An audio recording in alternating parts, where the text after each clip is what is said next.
Yes, now we will discuss about formula of short run equilibrium output. So these are the formula given here. We have discussed it in earlier videos too. Multiplier is equal to 1 upon 1 minus MPC equals to 1 upon MPS. Multiplier is also equal to delta y upon delta I. तो इस फॉर्मूले तीनों में से अगर हमें दो values given है, एक मिसिंग है, तो we can find out. So if k and delta I is given, we can find out delta y by substituting values. K into delta I will give you the delta y.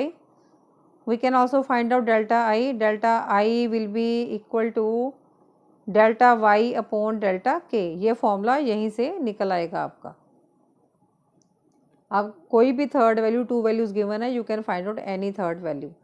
तो यहाँ पर ये ध्यान रखना कि जो delta I है, delta I is the autonomous expenditure और investment expenditure. Delta I is autonomous expenditure because it's always constant. Now we are doing numerical relating to it. So in an economy 75% ऑफ increase in income is spent on consumption. Investment is increased by rupees 1000 crores. Calculate total increase in income. Total increase in income means क्या calculate करना है, delta y. And total increase in consumption expenditure means आपने calculate करना है delta c. तो जो delta c है, delta c के लिए हमें MPC के फॉर्मूले की जरूरत पड़ेगी और delta y के लिए हमें मल्टीप्लायर के फॉर्मूले की भी ज़रूरत पड़ सकती है और MPC दोनों की. तो 75% जो है increase in income is spend upon consumption expenditure means 75% आपको क्या गिवन है, this is MPC. So MPC is given in the question. Increase in income means delta y. The MPC is given to be 0.75, but MPC is equal to delta C upon delta y.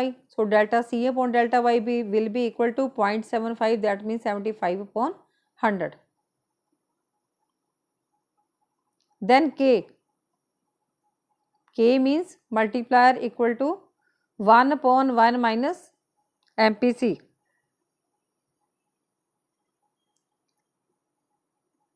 One upon one minus MPC equal to, यहाँ पर हमने value put कर दी. MPC हमें given है question में 0.75, तो 1 upon 1 minus 0.75 ये वैल्यू पुट करके हमारे पास K की वैल्यू आ गई 4.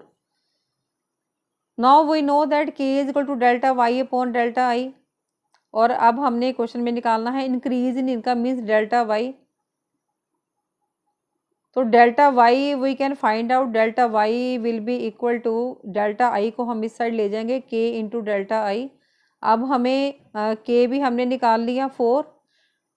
ठीक है, तो delta i is given in the question. Increase in investment expenditure is given to be 1000. ये हमने डेल्टा i यहाँ पर पुट कर दिया. 4 into 1000, this is delta y is equal to 4000. Next हमने कैलकुलेट करना है total increase in consumption expenditure. This is delta C. तो डेल्टा सी निकालने के लिए हमें कौन सा फॉर्मूला अप्लाई करना पड़ेगा, MPC. MPC equals to delta C upon delta Y.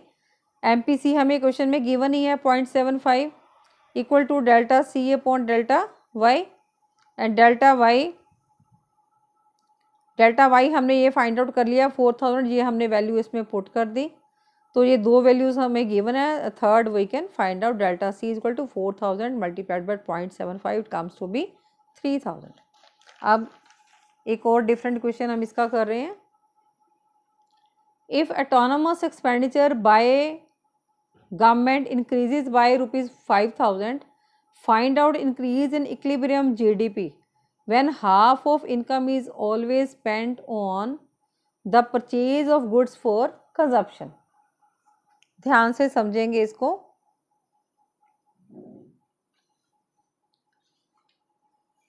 Now again if autonomous expenditure is given, autonomous expenditure means delta I is given in the question. It's given to be 5000. Increase in equilibrium GDP, increase in equilibrium GDP means delta Y. when half of the income is spent on purchase of goods for consumption, again MPC is given. So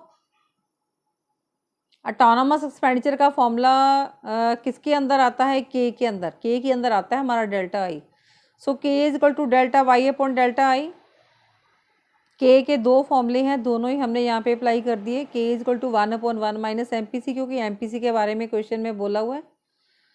सो दोनों फॉर्मूले ये दो, के इसके equal है और के इसके इक्वल है. बाय 1 and 2 ये these both will be equal to each other. So we can write this as delta y upon delta y equals to 1/1 minus MPC. Now we can find out delta y by cross multiplying. Delta y will be equal to delta I इस side चला गया, delta I upon 1/1 minus MPC. Delta I is given in the question, increase in autonomous investment expenses, it's given to be 5,000 upon 1 minus MPC, it's given half of the income is spent on consumption. That means half of the income is spent means MPC is given 0.5. सो ये values हमने इसमें put कर ली. 5 ये आ गया हमारा 5,000 upon 0.5. It comes to be, calculate करके हमारे पास ये वैल्यू आ गई है 10,000.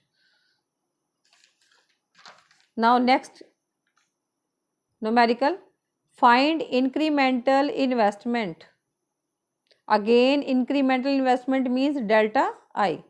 When equilibrium GDP means delta Y increases by rupees 50,000. अब आपको ये delta Y given है 50,000 और delta I आपने find out करना है. And half of the additional income is always saved. That means MPS is given. यहाँ पर saved की बात हो रही है.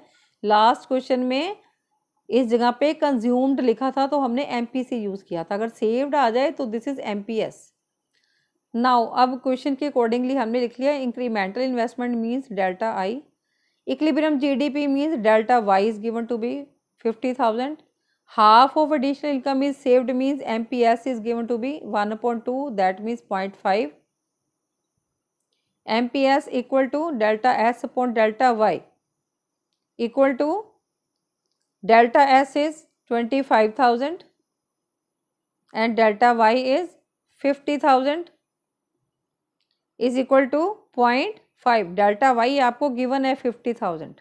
उसने बोला कि half of the income is saved, तो 50,000 का हाफ कितना हुआ 25,000.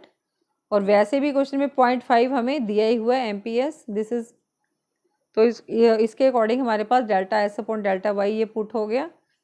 अब नाउ के इज इक्वल टू, के दो फॉर्मूले हैं 1/1 minus MPC and K is also equal to 1 MPS and K is also equal to delta Y upon delta I. अब ये दोनों इक्वल एक दूसरे के, तो ये दोनों जो इक्वेशंस है वो इक्वेट कर जाएंगी.